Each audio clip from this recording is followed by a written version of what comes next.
pendengar 897, saya akan terus kongsi pengalaman anda. Yang lain boleh cuba tembus si bilik siaran di 669-11897. Seterusnya akan saya bacakan kiriman daripada Nurliza Wati, berkongsi peristiwa melalui kiriman email yang saya terima. Assalamualaikum KC. Waalaikumsalam. Nama saya Nurliza Wati. Saya ingin berkongsi satu peristiwa pengalaman. Saya di tempat tugas. Saya bertugas, katanya di sini bertugas ada 2 shift. Shift pagi ataupun shift malam. Dan kalau shift malam ni mulanya lama ni 11 malam sampai keesokan hari 11 pagi. Kalau shift pagi 11 pagi sampai malamnya 11 malam di salah sebuah factory di Singapura. Pengalaman yang menakutkan ini berlaku apabila saya sedang berada di salah sebuah tandas di tempat saya bertugas. Memang lazimnya kalau kami nak pergi tandas, seringkali akan ajak teman-teman lah. Kami tidak akan pergi tandas seorang diri, kata Nolizawati. Selalu nak pergi tandas mesti ajak kawan. Tak kiralah sesiapa saja nak ke tandas akan diajak, dan tidaklah menjadi satu kebiasaan pergi tandas seorang diri, kata Nurlizawati. Jadi pada hari yang disebutkan, entah macam mana saya ni sebenarnya nak pergi ke locker room ambil barang. Jadi saya pun pergi ke locker room saya untuk ambil sesuatu, kemudian terus tergerak hati nak pergi tandas. Jadi saya tidak panggil teman saya pun keluar daripada servis line ni. Saya pergi ke tandas seorang diri. Jalan di koridor factory tempat saya bertugas, koridornya sepanjang-panjang tidak. Kemudian hujung tu barulah jumpa tandas. Jadi Noliza pun dah sampai depan tandas, saya pun masuk, saya lepaskan hajat saya. Jadi sedang saya lepaskan hajat di salah satu kubikel tandas tu, saya dengar ada orang buka pintu dan masuk. Ada kawan lah ni, tak kesorangan. Saya pun teruskan dan habis saya keluar dari tandas, saya bersihkan tangan saya. Kemudian pintu tandas standard, kata Nurlizawati. Memang kalau tidak digunakan pun akan tertutup, tapi yang membezakan tu adalah tempat kunci. Kalau hijau, maksudnya tandas tu tidak ada digunakan. Kalau merah, dikunci, dalamnya ada orang. Saya tengok satu persatu, semua pintu hijau. Takkanlah orang ni lupa. Entah macam mana, kata Noliza, saya punya gatal, saya pun jenguk dekat bawah nak tengok siapa masuk dalam. Bila saya bungkukkan badan saya tengok kat bawah, benda tu sedang bungkuk tengok saya yang sedang nak tengok dia. Sampaikan kisi, saya jatuh terduduk habis basah seluar jeans saya. Saya pun lari keluar, lintang pukang keluarkan tandas. Sampai dekat servis lain, saya tercungap-cungap. Teman saya tanya, kenapa? Saya kata tadi pergi tandas dan saya ceritakan apa yang berlaku, kena marah kisi. Kan sudah jadi satu kebiasaan, kalau nak pergi tandas jangan pergi seorang diri. Rupa-rupanya kisi, benda tu dirahsiakan oleh supervisor kami, seorang orang Melayu kita lah, namanya Encik Eddie. Encik Eddie ni dah bertugas tempat tu dah bertahun kisi, dan dalam tandas tu ada sesuatu yang berlaku dan juga penampakan yang menakutkan. Sebab itulah Cik Eddie mengingatkan kami semua, kalau nak ke tandas dia tidak benarkan pergi seorang diri. Tapi itulah nasib saya kisi, nak terserempak dengan benda tu dalam tandas memang menakutkan. Sempat saya tunduk nak tengok benda tu, dia sempat juga tunduk tengok saya balik. Saya, para pendengar 897 FM DJ KC, akan teruskan dengan kisah anda pada tengah malam ini. Dan ini merupakan kiriman email yang akan saya sempurnakan. Ingat, misteri jam 12 hanya satu hiburan. Tidak ada sesiapa yang boleh mengesahkan kebenarannya. Peristiwa yang ingin diketengahkan berikut ini adalah satu peristiwa yang dialami oleh seorang pendengar. Katanya beliau telah pun mengalami satu gangguan, ternampak sesuatu yang menakutkan. Dan perkara ini berlaku kepada beliau apabila beliau dan teman-temannya telah pun pergi mengunjungi satu tasik yang terletak di kawasan Tampines. Berikut ini kiriman dari Hidayah. Assalamualaikum warahmatullahi ta'ala wabarakatuh. Waalaikumsalam Hidayah. Tolonglah kisi ketengahkan pengalaman peristiwa yang menyeramkan yang berlaku kepada diri saya. Waktu itu ketika perkara ini berlaku, saya dan teman-teman saya telah pun mengunjungi sebuah tasik. Tak ramai yang tahu, di kawasan Tampines ini ada tasik yang terbiar. Dan saya dengan teman-teman telah pun ke sana. Sebenarnya kami kata Hidayah, nak petik gambar di waktu malam untuk projek sekolah. Projek sekolah kami ni memerlukan kami memetik gambar di waktu malam. Kawasan-kawasan dipenuhi dengan alam semula jadi. Jadi sesuai sungguhlah, saya telah pun memilih tempat ini yang saya memang tahu. Saya telah pun pergi dengan teman-teman projek saya seramai 4 orang, termasuk saya, kata Hidayah. Memang nak masuk jalan dalam tu gelap. Tak ada lampu jalan yang lain. Kami menggunakan lampu suluh, menyuluh jalan masuk semak samun, ada lopa air yang bertakung dan sebagainya. Bila sampai di depan tasik dekat kawasan Tampines, memang pemandangan yang cukup indah. Kata Hidayah, teman saya mula petik gambar. Ada yang petik gambar di sebelah kiri, ada di sebelah kanan. Masing-masing petiklah gambar sendiri dan kita akan bandingkan, bezakan. Kemudian antara gambar-gambar yang dipetik tu, kita juga harus berada di dalamnya, menjadi subjek dalam petikan gambar tersebut, kata Hidayah. Jadi Casey, 2 orang sahabat saya ni terus langsung ke sebelah kiri saya. Lagi seorang sahabat saya berada di tengah-tengah. Saya pula jalan backtrack menggunakan jalan yang kami masuk lagi yang tadi, ya, mencari tempat yang berbeza dari teman-teman saya untuk mendapat gambar yang lebih menarik. Bila sedang saya berjalan, kata Hidayah, saya terperasan ternampak ada seorang perempuan sedang berdiri memerhatikan saya dari jauh. Saya terus, katanya di sini, ya, menggunakan bahasa Inggeris, startled ataupun tercegat di sana apabila ternampak seorang wanita sedang berdiri melihat ke arah saya. Bila saya nampak, mula rasa meremang bulu roma. Saya patah balik ke arah kawan saya. Awal tadi saya katakan ada seorang teman masih berdiri di tempat yang kami baru sampai itu, dah hilang entah ke mana. 2 lagi sahabat saya pun tidak kelihatan, kata Hidayah, entah ke mana. Saya pun pekik nama teman-teman saya. Bila saya pekik, bayangkan baru pendengar Ria 897 FM, ini yang dilakukan oleh Hidayah di salah sebuah tasik di kawasan Tampines. Kata Hidayah, saya pekik, teriak nama sahabat saya, namanya Nurliah. Lia! Korang kat mana ni? Sejurus beberapa saat setelah saya pekik nama teman saya dengar ada benda yang respon. Lia! Korang kat mana? Casey, tak tahulah apa, tetapi benda itu ikut Casey. Saya pekik nama teman, dia ikut sama. Saya dah tak tahu nak buat apa. Nampak cahaya lampu dari jauh. Saya ikut cahaya lampu tersebut, memang sah. Kawan saya sedang seronok petik gambar jauh daripada kawasan yang kami masuk. Kemudian dengan tercungap-cungap, saya kata pada kawan saya, kita keluar kat sini. Teman saya tanya kenapa. Terpaksa saya bohong, takut nanti mereka lari lintang pukang. Saya kata tadi nampak 2 ekor anjing. Kemudian kami semua keluar. Tercungap-cungap nafas kami dibuatnya. Bila sampai di main road, saya baru beritahu teman saya. Tercungap-cungap, tak ada. Tadi aku suruh keluar. Korang tahu tak? Dekat dalam tadi, aku nampak ada perempuan diri. Semua terperanjat. Kami pulang ke rumah saya yang tinggal berdekatan dengan kawasan Tampines. Dan itulah pengalaman peristiwa yang menyeramkan. Dikirimkan email, datangnya dari seorang pendengar yang bernama Hidayah. Peringkat Ria 897. Ini akan saya ketengahkan satu peristiwa pengalaman yang menyeramkan. Saya tak nak sebut. Estate perumahan ini adalah terletak di kawasan barat Singapura, West, barat Singapura.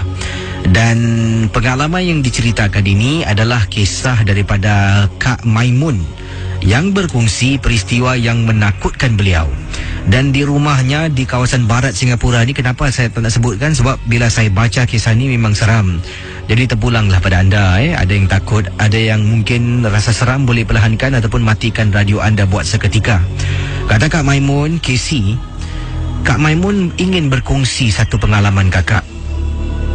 Sebelum terjadinya perkara yang paling menakutkan dalam hidup Kak Maimun ni, Kak Maimun pernah beritahu suami beberapa kali untuk jemput kakak bila pulang dari tempat tugas. Kakak balik rumah, pulang ke rumah Kisis, lazimnya sampai di kolong blok sekitar 1.20 pagi. Dan waktu itulah kakak akan balik rumah seorang diri. Memang estet perumahan kakak di kawasan barat ni memang sunyi sepi. Nak-nak bila dah selepas 10 malam, macam tak ada orang, Kisi. Jadi apa yang berlaku? Bila perasaan takut ni mula timbul, kakak beritahu suami untuk jemput kakak dari kolong blok naik ke rumah. Tapi suami katanya penat, malas, keesokan hari dia tugas. Dan terpaksalah kakak pulang. Pulang seorang diri setiap hari. Memang Kisi kadang-kala takut nak naik lift, kakak akan naik tangga. Walaupun rumah kakak di tingkat 7, tercungap-cungap nafas dibuatnya kerana nak menghilangkan rasa takut. Jadi setelah lebih kurang 2 minggu berturut-turut, bayangkan para pendengar, kata Kak Maimun 2 minggu berturut-turut beliau naik tangga. Sampaikan satu malam ni beliau, tak apalah, malam ni tak ada apa-apa insya-Allah.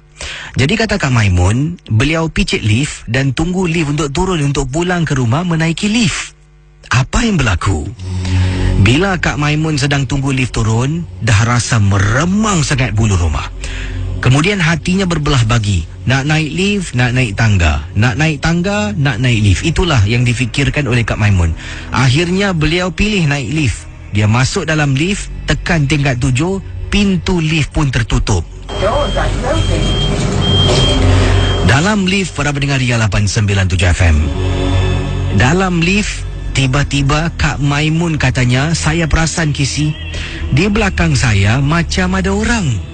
Tapi saya tak toleh.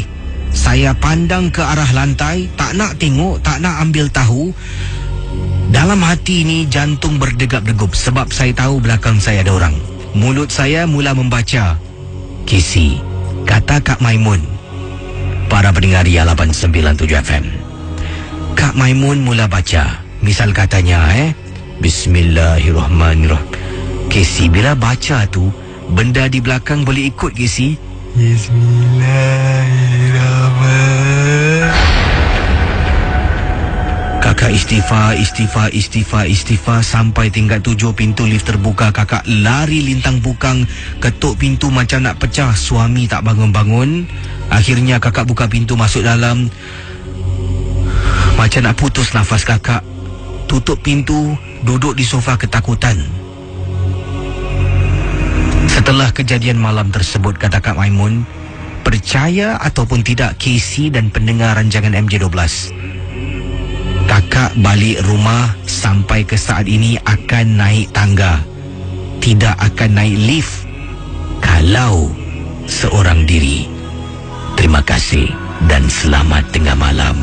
Saya akan jawab panggilan. Anda boleh telefon saya sekarang 669-11897. Hello, selamat pagi.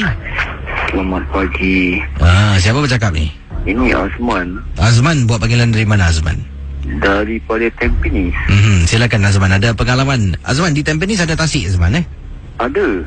Jadi tak apa, informasi terperinci tak perlu beritahu.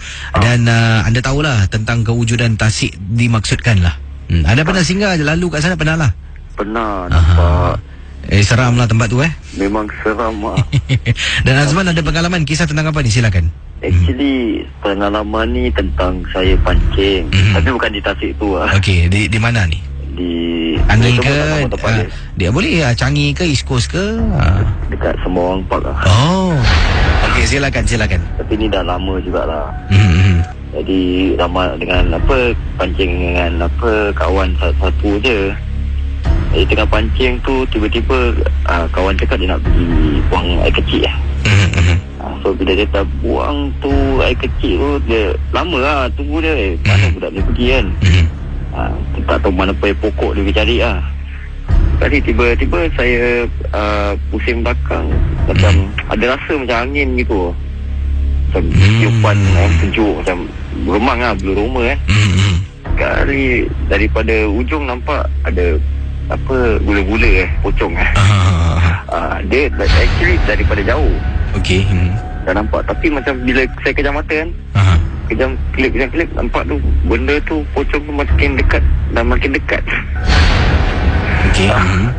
Dia, tapi tak nampak dia macam lompat lah. Orang kata dia selalu dia lompat lah, tapi tak nampak dia macam hilang. Terus dia kat pokok makin dekat. Dan sampai satu masa tu saya dah tak tahu apa nak buat. Saya terus cabut lari lah. Cari call member saya. Rupanya dia bukan cari pokok pergi kencing, dia cari toilet lah. Situ ada toilet satu kan. Itulah saya ceritakan dia pun cakap dekat apa, bila dia jalan tu nak pergi toilet tandas tu, memang dia ada rasa lah benda yang tak kena lah. Terima kasih Tu saya nak tahu tu, apa dia? kalau Casey tahu dekat Tampines pun ada satu pokok tau. Tapi dekat dengan sekolah, saya tak ingat lah sekolah apa kan. Cuma pokok ni dia dalam banyak-banyak pokok, dia seorang dia pokok yang apa, tak orang tak boleh apa tembangkan tak boleh tebang pokok tersebut lah. Tak boleh. Orang dah try pakai mesin pun mesin tu rosak. Kalau tanya pendengar, mungkin orang tahu lah tentang pokok misteri tu lah. Di blok mana lah. Tentang pokok misteri lah yang tak boleh ditebang. Sampai ada orang Cina semayang semua letak kat situ. Saya pun tak tahu kenapa. Okey. Tanyakan lah diorang tahu ya. Terima kasih Sama-sama. Sebelum hospital Changi tu ditutup, saya pernah ke sana dengan siapa ni? Dengan kawan-kawan saya. Kami seramai 5 orang sebenarnya ke sana berbekalkan kamera, lampu solo dan ada juga peralatan rakaman yang lain. Niat kami ni nak merakamkan sesuatu dan cubalah nak tengok nak edit. Dan apa yang berlaku ni sebenarnya dalam video yang kami nak rakamkan di kawasan hospital Changi yang lama tu, saya dengan teman-teman dah buat perancangan dah. Kami nak pergi ke sana selepas 12:30 malam. Kebetulan pada hari ini maksudkan tu memang ada chalet berdekatan dengan hospital lama. Chalet ini adalah chalet milik syarikat teman saya lah. Jadi kami pun malam tu dah bersiap sedia seramai 5 orang.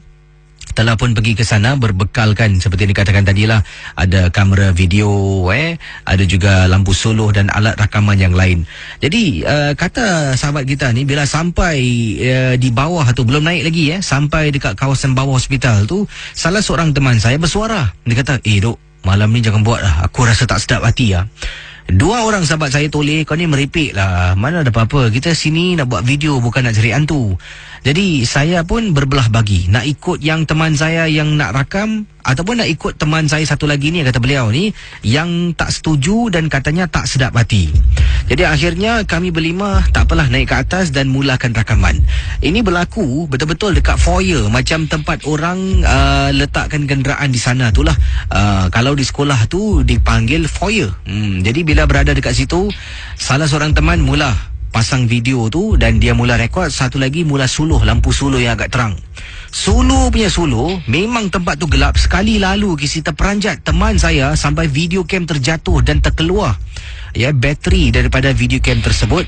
Jadi saya tanya, kenapa dengan kau? Duk, pergi sekarang. Kami semua menjadi takut. Teman yang kata ni ternampak sesuatu ni bukan yang tadi saya katakan, bukan yang tak sedap hati teman yang nak naik atas buat rakaman.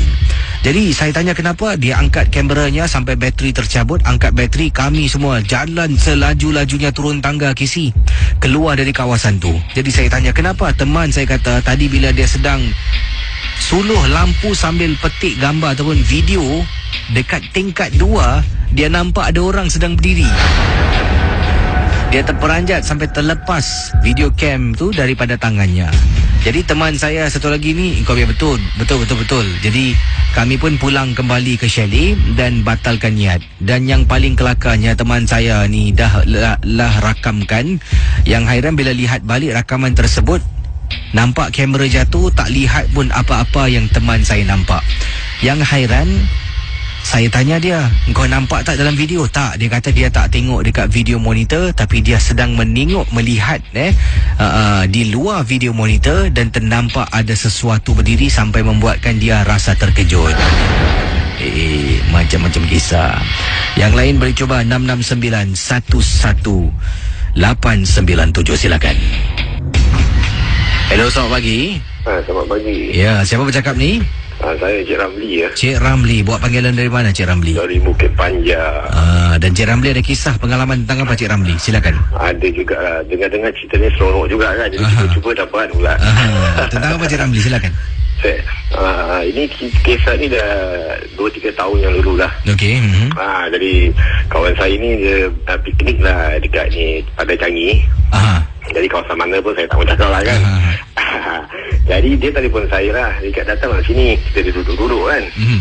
Tapi saya memang orangnya kaki pancing. Jadi saya kebetulan malam tu saya tak bawa barang-barang pancing lah. Saya datang cuma nak duduk-duduk saja kan, teman-temankan dia dengan family semua. Kali saya cakap dengan dia, marilah kita pergi tengok-tengok orang mancing dekat sana kan, kat tepi batu tu. Okey, saya pun duduk lah berbual dengan orang pancing tu. Kebetulan saya nampak ada kelibat tu. Kelibat daripada laut tu, ada kelibat terus naik ke pokok. Jadi saya tak mahu kasih tahu kawan saya lah, mungkin nanti dia seram ke apa kan. Jadi kebetulan bila saya beredar dari tempat tu, saya nampak pokok tu, Casey tahu apa, dia gegar tu macam nak roboh pokok tu. Satu pokok je. Pokok tu saja yang bergoyang, lain pokok tak bergoyang. Jadi saya kebetulan tu pula kawan ada sebelah. Saya cakap kau tengok tu, nampak pokok tu tak? Cakap kenapa tu? Saya cakap lah, bendala tu dah naik ke atas. Saya cakap kan, dah naik. Anak aku kat bawah lah. Dia cakap kan. Hari saya cakap kan dia tak ada. Kita tak kacau dia, aku kan jangan bimbang. Saya cakap dengan dia kita lah. Jadi dia cakap macam mana kau tahu? Saya cakap aku dah nampak daripada kelibat laut tu, dia dah naik ke atas. Saya cakap dengan dia. Jadi sengaja aku tak nak panggil kau, so kau tengok tempat ini ada benda yang gini lah. Saya cakap dengan dia. Dia kalang kabut dah. Dia cakap dengan saya, aku nak pack lah, aku nak suruh bini aku dengan anak aku semua balik. Aku tak nak overnight. Itulah pengalaman saya lah yang 2 tahun lepas lah, insyaAllah. Terima kasih Cik Ron. Terima kasih lah. Kembali, silakan hubungi saya 669-11897. Yang ini daripada Kak Putri Alisa. Wah, kata Kak Putri Alisa, apa khabar Kisi? Assalamualaikum. Waalaikumsalam warahmatullahi taala wabarakatuh. Kakak ingin berkongsi satu pengalaman peristiwa. Mungkin Kisi pernah ketengahkan dan kakak juga pernah dengar Kisi ketengahkan. Tapi ini pula kali ini terkena pada diri kakak. Nah, ini melalui kiriman SMS dari Putri Alisa. Katanya di sini, waktu tu sekitar 11 malam. Kakak pula sedang duduk di ruang tamu menonton DVD cerita seram. Suami kakak berada di dapur sedang buat air. Apa yang berlaku, sedang suami bancu air dekat dapur nak buat untuk kakak dengan suami minum, anak 2 orang dah tidur dalam bilik. Kakak dengar depan pintu di ruang tamu, Assalamualaikum. Kakak pula boleh jawab Kisi, Waalaikumsalam. Suami kebetulan baru keluar dapur angkat air. Suami tanya, awak jawab salam siapa? Astagfirullah bang, ada orang beri salam tu bang tadi. Awak jawab salam siapa? Tiba-tiba meremang bulu rumah kakak Kisi. Bang, kita tidur bang. Tidur bang, kita tidur bang. Nak tak nak minum air tu kasih habis. Kemudian kakak dengan suami batalkan niat untuk tonton DVD seram. Masuk dalam bilik, dah tutup pintu semua. Suami dah pun mula nak tidur. Kakak tak boleh tidur Kisi. Terdengar masih lagi tengyang-yang suara orang beri salam di telinga kakak. Akhirnya setelah kakak penat, dapat lelapkan mata. Tetapi Kisi memang menyeramkan. Kakak dengar orang beri salam. Kakak jawab, suami tegur, awak jawab salam siapa? Okey, terima kasih sekali lagi bagi anda yang telah pun memantau siaran Misteri Jam 12 Ria 897 FM. Teman-teman di seberang tambak, terima kasih Ada juga peminat-peminat rancangan ini yang kirimkan email pada saya, yang bertanya khabar, yang katakan suka sangat dengan MJ12. Saya nak ucapkan ribuan terima kasih lah. Mungkin kalau saya tak dapat balas setiap email, dan sini saya haraplah ucapan terima kasih ini paling sedikit lah dapat saya lakukan. Juga teman-teman yang berada di seberang laut lah, orang-orang Batam, Tanjung Balai Karimun lah, mungkin di Batam, Kepulauan Riau lah. Terima kasih pada semua ya, terima kasih pada ibu-ibu, bapak-bapak yang sudi memantau Misteri Jam 12. Juga pada anda yang di Singapura, terima kasih. Yang pada di luar negeri itu, mungkin berada di Dubai, berada di Australia, berada di mungkin di California, di England, terima kasihlah kerana memantau Ria 897 FM. Awal tadi beberapa kisah telah pun kita dengar, memang menyeramkan. Kisah akak tadi tu, walaupun kisahnya tentang orang beri salam, 11 malam suami buat air, dia di depan sedang tunggu suami bancu air. Orang beri salam, Assalamualaikum. Salam. Suami keluar, awak jawab salam siapa? Kemudian meremang bulu roma, tak tahulah. Jadi itulah, suami dah bancu air dah, seronok ni nak menonton DVD. Terbantut pula, macam mana tu? Okey, kiriman-kiriman selanjutnya yang akan saya bacakan ini dari teman kita. Hai Gisi, saya adalah seorang pramugari yang bekerja di salah sebuah syarikat penerbangan di luar Singapura. Ada satu cerita yang cukup hangat yang ingin saya kongsi bersama teman-teman di Ria. Cerita ini begini. Pada satu hari, adalah seorang pramugari dihampiri oleh seorang wanita tua. Dan perkara ini berlaku dalam kapal terbang di dapur ataupun yang dikenali sebagai di galley. Wanita itu memberitahu si pramugari supaya pergi ke tempat duduk suaminya yang berada di hadapan di kawasan tempat duduk business class. Dan menyuruhnya supaya mengingatkan suaminya itu jangan lupa untuk memakan obat. Pramugari yang bekerja di economy class tu pun teruslah mengikut arahan wanita tersebut. Jadi itu yang juga ketika itu wanita itu berada di economy class untuk ke hadapan dan mencari suami wanita itu. Jadi bayangkan, datangnya seorang wanita tua kepada ke arah pramugari ini dan suruh dia ingatkan suaminya makan obat. Laki dan bila katanya di sini bila wanita tu mengingatkan suaminya untuk makan obat, lelaki tua itu terus berasa hairan dan bertanya, bagaimana anda tahu yang saya ni kena makan obat? Lalu jawab pramugari itu, isteri encik tadi bilang saya dia dekat belakang tadi pergi tandas, duduk di kelas ekonomi, dan memberitahu saya. Tiba-tiba lelaki itu terus menangis, terisak-isak dan seolah-olah macam marah lah. Mana mungkin isteri saya boleh cakap macam tu. Dan tetapi pramugari itu bersungguh-sungguh dan berkata dia telah berjumpa dengan isteri. Lelaki tua itu berkata tidak mungkin kerana isteri saya sudah meninggal. Badannya ada dalam keranda di bawah tempat kargo dalam kapal terbang yang mereka sedang naiki. Pramugari itu sungguh terkejut dan terus balik ke belakang untuk mencari wanita tua itu semula. Setelah puas mencari tak jumpa wanita tua tu. Inilah satu kisah misteri yang menjadi cerita hot di company saya. Wallahualam, katanya sini mungkin ia benar-benar terjadi atau tidak, kita pun tak tahu. Cuma yang pasti istrinya sudah meninggal. Yang itu masih katanya di sinilah mungkin masih sayangkan suaminya. Adakah menyampaikan pesanan yang terakhir untuk suami yang disayangi. Bersama saya kita ada Fiza. Selamat pagi Fiza. Selamat pagi. Buat panggilan dari mana Fiza? Saya daripada Johor Bahru. Johor Bahru. Kawasan mana tu Johor Bahru? Dari Desa Mutiara. Dan Fiza, pengalaman Fiza tentang apa? Silakan. Sebelum saya nak cerita ni, saya nak bagi tahu, saya minat sangat rancangan Misi 12 ni. Start saya daripada belum kahwin, sampailah saya dah kahwin. Sekarang dah ada anak seorang. Terima kasih. Tahniah beranda. Terima kasih lah. Terharu saya dengar tu. Jadi apa ni, anda kata ada pengalaman misteri yang berlaku di mana? Dalam rumah ke luar rumah, macam mana tu? Di luar rumah. Masa tu saya belum kahwin lagi. Dalam 2005 macam tu. Saya sedang berbual dengan abang saudara saya lah. Kita orang memang suka duduk malam kat hall, berbual ramai-ramai. So masa kita orang tengah berbual, saya duduk depan pintu. Pintu kampung biasalah, dia macam pintu lipat-lipat, ada cermin tu kan. Sedang saya berbual, abang saudara saya dengan adik saya pindah tempat lah berbual. Memang kita tengah berbual pasal cerita tu. Pas masa berbual tu, abang saudara saya macam terdiam sekejap. Dan dia cakap, pindah tempat lah kat sana sikit, kat depan sikit, jangan duduk depan pintu lah, dia kata.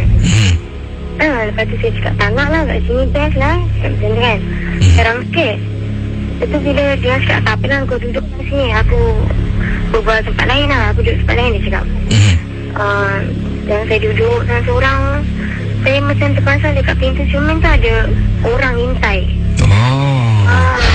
Dia intai, rambut dia berubah kan. Dia macam penyet lah kepala dia. Saya terdiam, terus saya pindah tempat lah. Duduk dekat abang saudara saya lah. Dia tanya, kenapa kau pindah? Saya cakap lah dengan dia, saya nampak sekian-sekian lah. Macam tu lah tadi aku nampak, sebab kau pindah tempat. Lepas tu diorang semua dah diam. Adik saya cakap dia nak pergi toilet yang dalam bilik dekat rumah tu. Biasalah kampung kan. Belakang tu memang banyak pokok kelapa. Dan adik saya duduk belakang. Dia tak lupa lah, kat bilik belakang tu tingkap dia macam pecah lah, satu pecah kat atas kan. Dia tengah isap rokok tu, dia nampak macam dekat atas cermin tu ada perempuan rambut panjang macam sama yang saya nampak ruban-ruban. Letak dagu dia dekat atas tingkap, tengah tengok adik saya. Dia terus campak rokok dia terus duduk depan, dia gigil badan dia. Itulah, memang kat situ memang banyak pengalaman dia. Kampung bakar batu.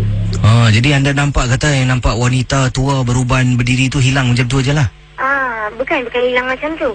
Bila saya dah pindah, saya duduk macam jengah balik kan, memang masih ada lagi. Dia terang.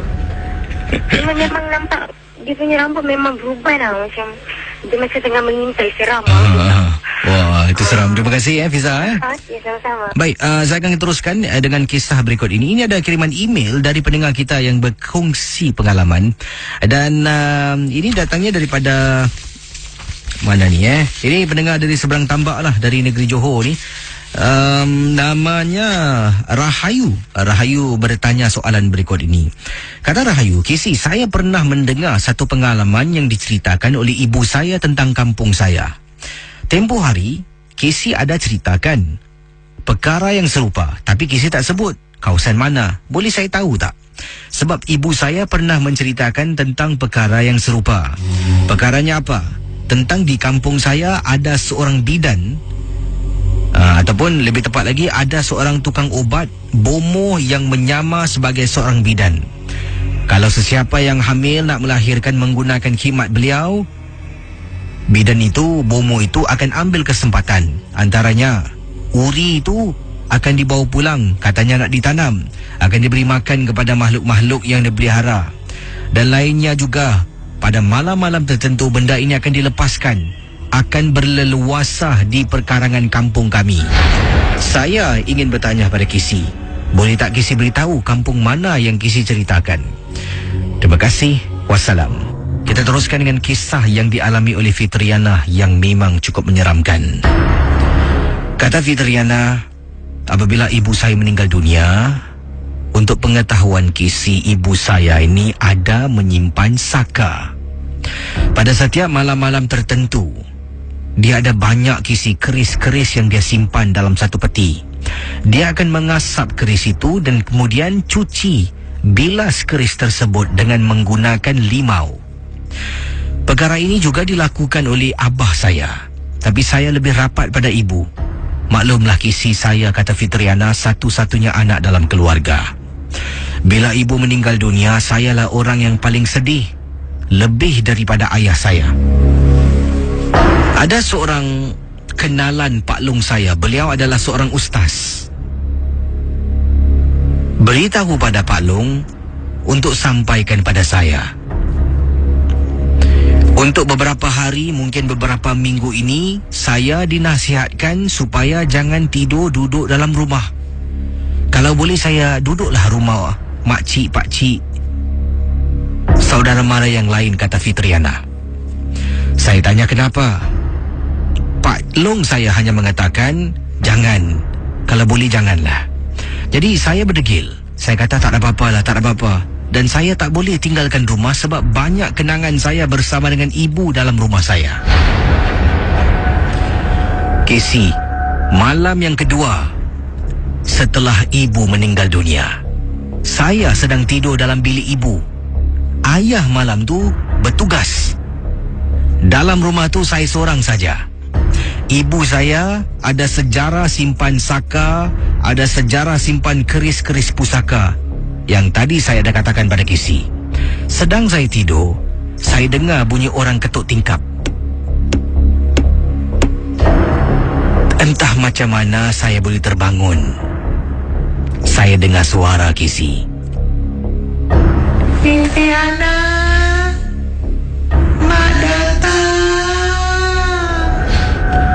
Apabila saya lihat luar jendela, kata Fitriana, saya rasa macam ibu saya berada di luar tingkap. Takut Rindu, seram, sedih, semua bercampur aduk. Nak buka tak nak, nak buka tak nak. Saya tak berani nak buka pintu. Saya tak berani nak buka tingkap, kata Fitriana. Saya keluar dari bilik, pergi ke ruang tamu, saya telefon Pak Long. Malam tu juga Pak Long datang jemput saya, Kisi. Tidur di rumahnya. Barulah di rumah Pak Long ceritakan pada saya. Ibu meninggal, meninggalkan Saka. Yang datang tu bukan ibu. Malah Saka arwah ibu yang nak diturunkan pada saya, yang belum lagi kesampaian. Bila saya dengar, saya terperanjat, Kisi. Saya memang terkejut. Ayah saya memang tidak indahkan dan kisah tentang hal ini. Dia seolah-olah dah tak sayang dan tak ingatkan saya sebagai anaknya. Tapi Pak Long saya memang ambil berat. Sampai ke saat ini, Kisi, saya masih duduk rumah Pak Long sebab masih belum dapat menghalau, menyekat Saka diturunkan pada saya. Terima kasih dan juga selamat tengah malam, Kisi. Encik Zaidi, Assalamualaikum, Kisi. Waalaikumsalam. Anak saya ni sebenarnya baru berusia 5 tahun. Dan sekarang ini saya suruh dia duduk, saya suruh dia tidur, bukan dengan isteri, malah saya nak latihkan dia tidur seorang diri. Sebab takut nanti macam anak adik saya. Usia dah masuk 7 tahun pun masih nak tidur sekatil dengan mak dengan bapa. Jadi kata teman kita, Abang Zai lah saya panggil, kata Abang Zai ni, jadi anak saya satu malam ni terbangun di waktu malam. Apa yang berlaku? Anak saya kejutkan. Baba. Dia panggil saya Baba. Saya terperanjat. Kenapa anak saya bangun? Anak saya ni tidur bersama dengan bibiknya. Bibi itu adalah pembantu rumah. Kami panggil dia Bibi lah. Jadi kata Cik Zai, Abang Zai kita ni, anak saya kejutkan saya. Saya ingatkan dia nak ke tandas ke apa. Nak pergi tandas. Dia giling kepala. Kenapa? Sini. Jadi dia bisik kat telinga saya. Baba, dalam bilik ada hantu. Saya terperanjat. Saya bangun dari katil. Saya pimpin tangan anak saya nak bawa dia keluar bilik. Dia giling kepala. Dia kata takut. Tak apalah. Jadi saya pergi ke bilik yang di mana pembantu rumah saya sedang tidur, sepatutnya dengan anak saya. Saya ketuk pintu beberapa kali. Tak ada orang jawab. Saya buka pintu. Pembantu rumah sedang tidur di katil hujung. Di katil anak saya, dekat ujung sekali ada orang sedang duduk. Bila saya nampak sekali pandang, Kisi, benda ni bukanlah saya ceritakan pada Kisi. Saya buka pintu perlahan-lahan. Saya nampak benda tu, saya terjegat, bukan. Ketuk, tolak, nampak, tarik balik. Macam itulah. Dalam masa 1-2 saat saya terperanjat. Kemudian saya ambil anak saya, tidur atas katil dengan saya. Sampailah keesokan harinya, isteri tanya pembantu, kenapa Saiful tidur dengan kami? Dia pun tak perasan yang anak saya Saiful ni bangun. Jadi saya selidik. Rupa-rupanya, Kisi, pembantu rumah saya ni ada bawa pendinding. Pendinding tu akhirnya dia tunjuk pada saya, disimpan dalam satu botol, dibalut dengan kain hitam, masuk dalam beg. Saya tanya siapa kasih. Ibu dengan ayahnya kasih untuk mendinding dia supaya tidak ada gangguan di Singapura. Saya kata, saya dengan isteri, dengan anak saya ni orang baik-baik. Takkanlah saya nak apa-apakan dia. Tapi dia cuma diam. Saya ambil tu nak buang. Tapi bila dengar nasihat salah seorang teman suruh tanam, carilah tempat yang sesuai untuk tanam. Itulah pengalaman daripada Abang Zai berkongsi kisah dalam rancangan Misteri Jam 12. Baik teman Ria 897, ada semakin berat kepala saya ni dia biar berat, babe. Dahsyat, babe. Macam atas kepala saya ni ada batu besar duduk. Saya akan teruskan dengan kisah-kisah anda. Mungkin ada seorang pemanggil boleh hubungi saya di 669-11897. Dan ada yang tanya, Kisi pergi mana? Adalah salah sebuah kawasan saya tak boleh beritahu. Saya tak nak beritahu lah. Sebab nanti kalau saya beritahu, tempat tu jadi macam Mustafa Center pula malam ni orang datang Jadi biarlah rahsia. Dan ada juga yang telah pun, terima kasih pada teman-teman yang telah pun screen capture video tersebut dan juga yang telah pun paparkan di Facebook Ria. Dan terima kasih bagi anda yang like Facebook saya, Facebook baru saya yang baru mungkin Saya pun lupa 5 ke 6 hari lah, macam tu lah. Terima kasih lah bagi anda yang memantau Facebook Ria 897 FM juga. Dan jangan lupa untuk terus menonton video-video untuk mengundi DJ paling popular, ya. Anda tengoklah DJ mana yang anda sayang. Alah, yang penting ni anugerah-anugerah ni semua seketika adalah hikmat untuk kita berjuang setiap malam ni, bukan senang. Okey, ada juga beberapa SMS saya terima ni, datangnya daripada mana ni? Okey, ada kat sini kata Casey, saya pun bening-bening kat sini. Casey tak tahu kenapa. Terima kasih lah You feel me, I feel you lah. Kata Dharma, Casey, bukan apa Casey nak buat cerita, tapi cuma pendapat pandangan saja. Memang ada di antara pekerja-pekerja asing ni akan bawa benda-benda pelik untuk melindungi diri mereka. Oh, Dharma katalah macam itulah. Yang ini dari Margina.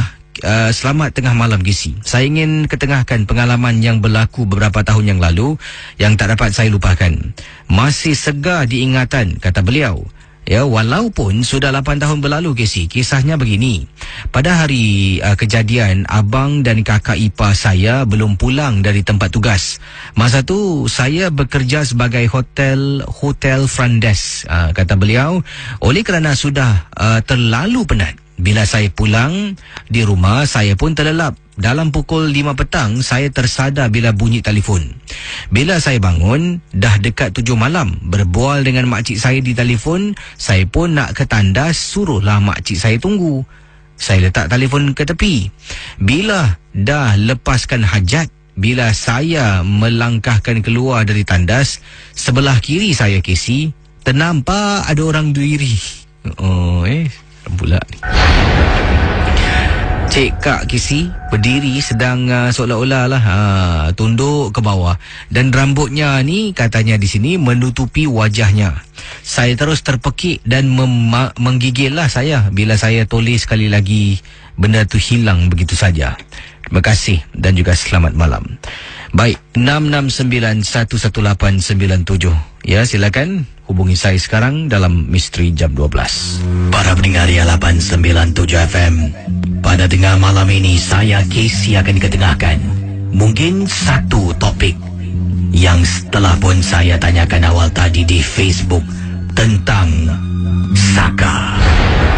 Teman-teman Misteri Jam 12, saya akan mulakan dengan apakah sebenarnya Saka? Dan ada kiriman email yang saya terima daripada seorang pendengar berkongsi tentang Saka. Baiklah, saya akan teruskan dengan kisah ataupun sebenarnya apa itu Saka. Mengikut daripada beberapa laman web yang saya baca, beberapa orang yang telah pun saya berujuk tentang hal Saka. Rata-rata secara kesimpulan, Saka itu merupakan satu ilmu turun-temurun, datangnya dari nenek moyang. Mungkin dari nenek moyang kita diturunkan kepada nenek kita, diturunkan kepada ibu, kemudian diturunkan kepada kita. Cara diturunkan Saka ini berbagi kepada beberapa cara. Satu, cara yang disedari. Anda selaku empunya badan sedar yang anda bakal menerima Saka. Mungkin dalam satu upacara tertentu. Mungkin upacara-upacara penyerahan Saka ini dilakukan dalam rumah, di luar rumah. Yang selanjutnya, cara yang tidak disedari. Cara ini adalah dengan sentuhan. Mungkin kadangkala dengan sentuhan ataupun secara otomatik Saka itu akan diturunkan kepada anda. Itulah antara perkara yang saya bertanya pada mereka dan terbaca di beberapa laman, di beberapa blog di internet. Saka boleh diturunkan secara paksa ataupun secara yang diizinkan. Bila Saka duduk dalam badan seseorang itu, dikatakan orang itu akan mempunyai satu kelebihan. Kelebihan itu mampu boleh membantu empunya badan, ataupun kelebihan itu akan membinasakan orang yang mempunyai Saka tersebut.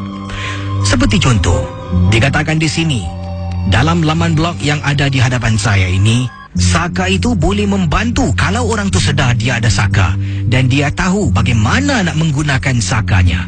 Saka boleh digunakan untuk menumpaskan musuh, melakukan kerja-kerja yang tak boleh dipandang dengan mata kasar. Seperti contoh, Kalau seseorang tuan ada memelihara binatang ataupun haiwan dan sebagainya seperti anjing, anjing itu disuruh jaga rumah. Bila ada perompak, bila ada mereka yang tak dibenarkan masuk, malah anjing akan bertindak menyerang si perompak tersebut. Begitu dengan Saka. Tujuannya menjaga tuan. Tujuannya juga adalah untuk membinasakan musuh-musuh yang ditunjuk oleh tuannya. Sama seperti anjing yang saya katakan awal tadi. Anjing harus diberi makan. Dan pernah anda dengar kisah-kisah di berita, di internet, di YouTube, di mana anjing makan tuan tak boleh dikawal. Begitu juga dengan Saka. Bezanya, anjing adalah sejenis binatang yang boleh kita lihat dengan mata kasar, tetapi bukan Saka. Saka ini, kalau diberi makan secukupnya, dilayan dengan baik, dijaga dengan sempurna, dapat melaksanakan pelbagai perkara. Sebelum mempunyai Saka, si tuan punya diri harus percaya yang jin itu wujud. Harus percaya yang jin boleh ada di mana-mana tempat dalam sekelip mata. Dan jin boleh ada di banyak tempat dalam masa yang sama. Ada juga upacara-upacara yang dikatakan membaca mantra memuji si Saka tersebut. Kalau tuan lupa nak beri makan, kalau Saka tidak diberi makan, maka Saka akan menyerang tuan dan tuan akan hidup dalam keadaan histeria. Itu kepada tuan yang tahu dia ada Saka. Bagaimana pula pada mereka yang tak tahu dia ada Saka? Inilah dia tanda-tanda dikatakan daripada beberapa orang saya temui, daripada beberapa laman web. Ingat, setiap yang saya ketengahkan ini hanya satu hiburan. Boleh periksa dengan mereka yang lebih arif dalam bidang ini. Di waktu tidur, kalau anda mempunyai Saka, setiap malam kalau anda tidur resah gelisah, anda akan sentiasa berjaga malam, terbangun malam dalam keadaan ketakutan. Anda akan mimpi, setiap kali mimpi benda mengganggu anda. Mimpi-mimpi yang menakutkan dalam tidur anda. Mimpi tentang binatang-binatang yang ganjil. Kalau dalam tidur kadang-kala dikatakan akan rasa sesak nafas. Anda akan ketawa, menangis, perkara-perkara pelik yang akan anda lakukan. Mimpi melihat hantu, mimpi melihat manusia dalam keadaan-keadaan pelik. Mengeluh ketika anda tidur, mimpi jatuh dari tempat tinggi, mimpi berada di kawasan kubur atau tempat-tempat sampah yang menakutkan. Bila anda berjaga, apakah tanda-tandanya? Antaranya pening kepala yang berterusan. Ada saja pada waktu-waktu tertentu, mungkin dikatakan di sini dari maghrib sampai ke subuh, malam aja pening. Setiap malam pening, dah jumpa doktor, bagai obat anda makan, katanya di sini keadaan pening migrain anda tidak hilang. Anda selalu letih, malas untuk melakukan ibadah, malas untuk berhadapan dengan kewajipan anda. Anda pula, fikiran kusut, tidak boleh berfikir, sentiasa marah dengan ahli keluarga, mungkin dengan isteri, dengan anak-anak, dan kesurupan, kemurungan. Itulah antara dikatakan badan anda mempunyai Saka dan tidak anda ketahui. Sejauh mana kebenarannya, saudara? Para pendengar Ria 897 FM. Soalan yang mudah, bagaimana Saka boleh dihindari? Ada pendengar yang bertanya. Ada juga cara-cara teknik-teknik perubatan yang dipanggil Ruqyah, boleh dikenakan kepada si pemilik Saka. Tapi teknik ini boleh tanya mereka yang lebih arif. Kalau ingin dibincangkan untuk rancangan 2 jam ini memang tidak mencukupi. Sedikit sebanyak anda tahu sebenarnya apa itu Saka. Di sini ada contoh dari majalah yang saya miliki. Kalau seseorang itu mempunyai Saka, para pendengar Ria 897, dan Saka itu tidak diketahui si punya badan yang dia ada Saka, kadangkala benda itu akan ikut ke mana saja dia pergi. Kadangkala dia rasakan dia ni diawasi oleh sesuatu. Hati-hatilah, mungkin itu Saka. Baiklah, kita kembali pada kisah Saka, kiriman email yang saya terima dari seorang pendengar. Katanya, salam Kisi, tolonglah ketengahkan kisah saya yang ingin saya ketengahkan. Nama saya Malisa Alba, seorang pendengar dari seberang tambak, berasal dari Johor Bahru. Kisah ini berlaku kepada datuk saya. Untuk pengetahuan kisi sama ada betul atau tidak, saya tidak pasti. Tapi ramai adik-beradik mama saya kata, keluarga kami mempunyai saka. Untuk pengetahuan kisi juga, saya masih mempunyai moyang. Moyang saya masih lagi kuat. Dan ramai saudara katanya saudara mamah belah mama saya ini mempunyai saka mengikut kiriman email dari Melissa. Pada 2 tahun lepas, nenek saya pernah mengalami sakit yang sangat kuat atau lebih digelar sebagai sakit tenat. Sampai pergerakan nenek saya terbatas. Tak dapat bergerak, macam dikatakan dalam keadaan nazak pun ada. Dipendekkan cerita, 2 minggu selepas itu nenek sihat macam biasa. Sebelum ini, nenek tidak berupaya untuk bergerak.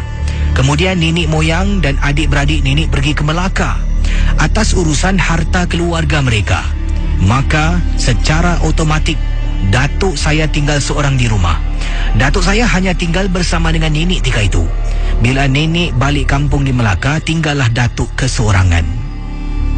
Pada suatu maghrib, datuk selesai mengerjakan solat di surau dan pulang ke rumah macam biasa. Datuk pun berehat dan baring di atas sofa. Dalam beberapa minit selepas itu, katanya di sini, datuk ternampak seolah-olah kisi ada bayang-bayang di dapur datang ke arah datuk saya. Kemudian datuk moyang saya dengan katanya datuk saya nampak moyang saya dengan rambut yang sangat panjang. Padahal masa tu kisi, moyang saya berambut pendek melintas depan datuk saya. Betul-betul sebelah datuk itulah benda tu berjalan sampai ke depan. Kemudian jelmaan itu senyum ke arah datuk saya. Datuk yang sudah faham akan jelmaan yang kami panggil saka itu cuma teruskan pura-pura tidur. Maka jelmaan itu pun hilang di balik pintu. Sedangkan waktu yang diceritakan pengalaman ini berlaku, moyang keluarga berada di Melaka, begitu jauh, tapi datuk boleh terlihat moyang dalam rumah. Keesokannya saya dan mama datang ke rumah datuk dan beliau menceritakan pada kami. Kami hanya diam membisu. Rumah itu seakan ada penghuninya. Casey, saya ada terdengar bahawa saka akan diturunkan mengikut turun-temurun. Mereka iaitu saudara ada berkata yang ingin turun kepada anak sulung.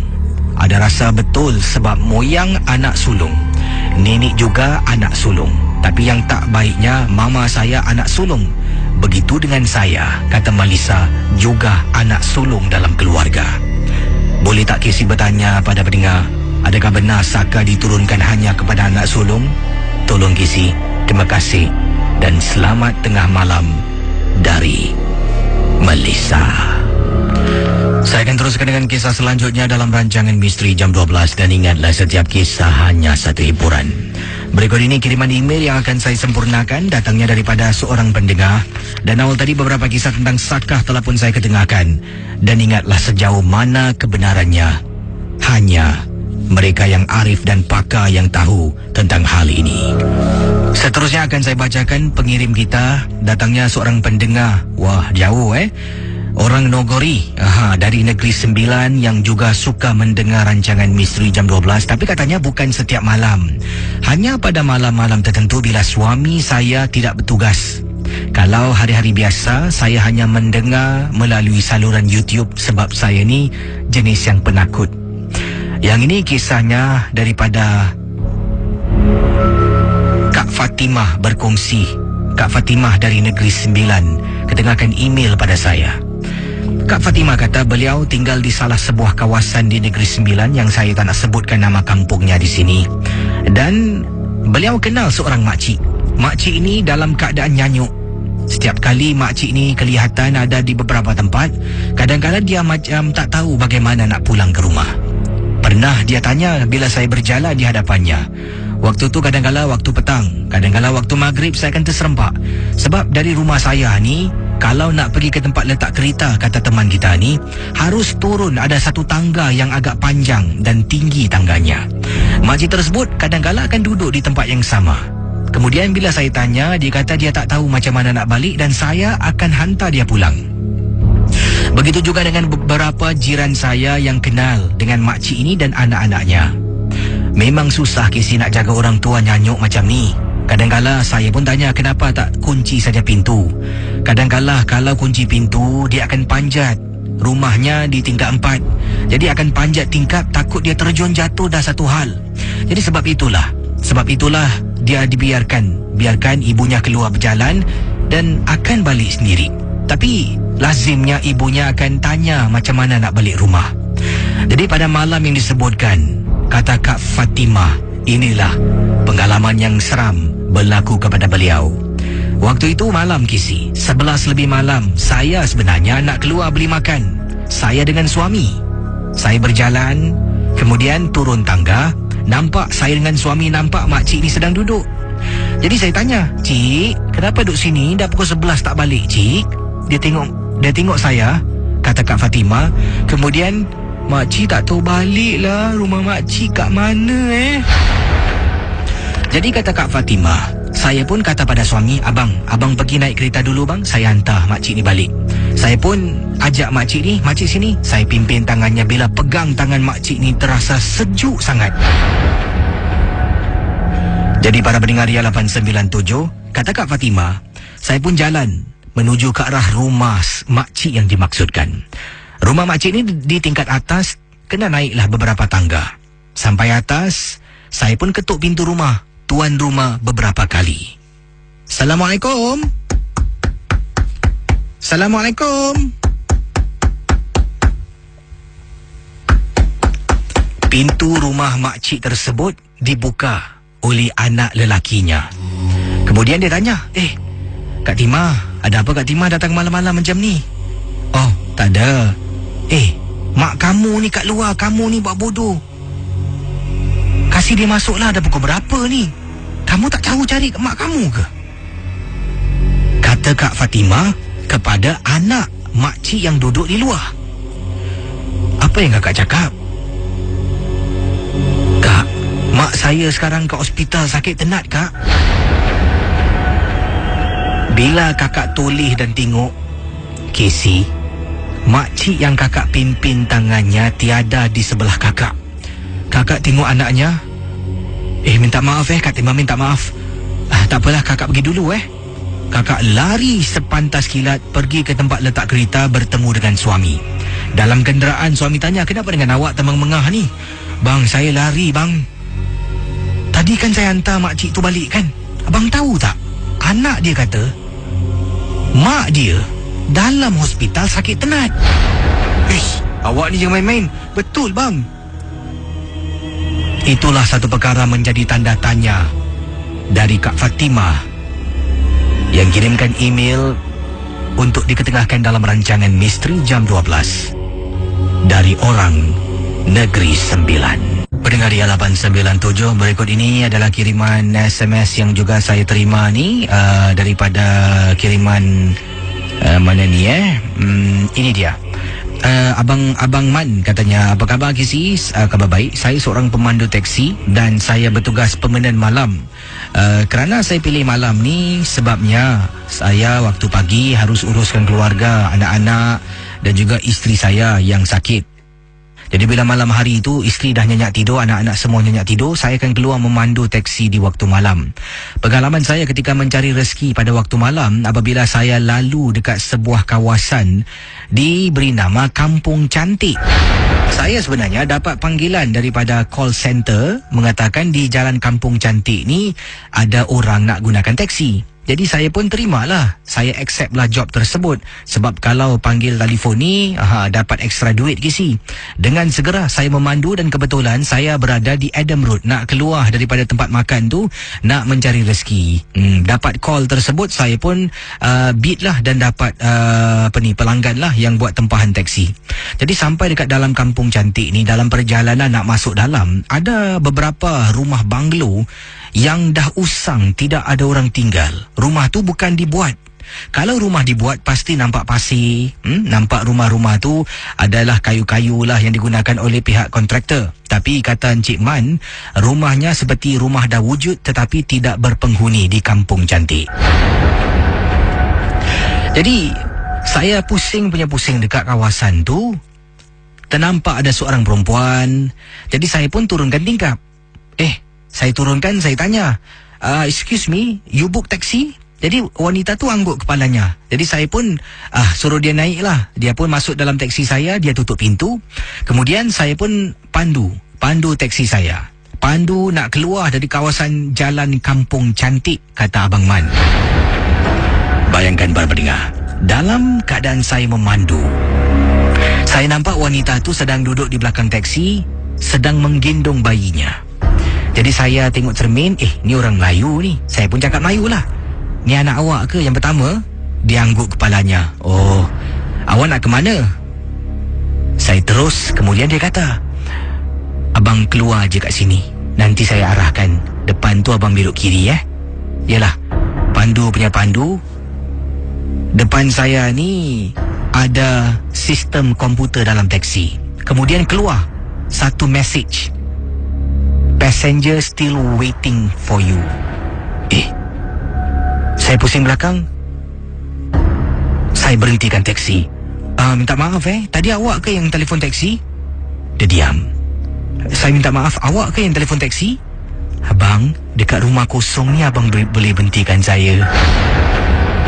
Casey, saya buka pintu, nampak wanita tu keluar jalan, meremang belur rumah saya, Casey.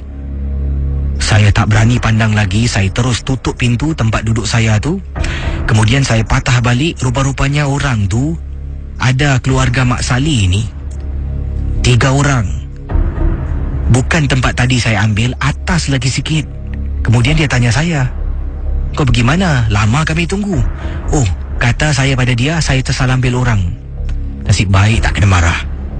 Itulah pengalaman daripada Abang Man berkongsi kisah ketika bertugas di waktu malam menjemput penumpang yang tak diundang.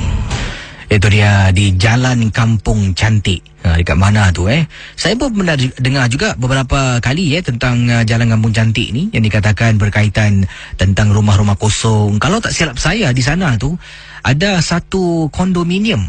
Saya pernah lalu dekat dalam kawasan tersebut.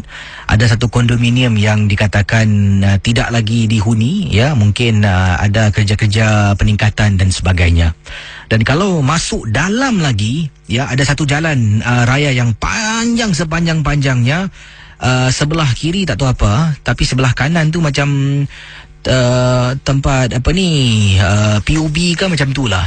Dan memang seram bila dah masuk dalam tu bila nak pusing nak buat 3-pointer tu lah yang masalah. Paling dalam sekali lah dekat kawasan Jalan Kampung Cantik. Dan saya juga pernah lihat ada rumah yang dimaksudkan, mungkin rumah yang sama lah, tapi tak tahulah jauh mana kebenarannya. Dan ingat, rancangan ini sememangnya hanya satu hiburan saja. Dan saudara, teman-teman Misteri Jam 12, kalau ada kisah anda ingin saya jemput, untuk hubungi saya sekarang dan kita akan teruskan kisah dalam MJ12.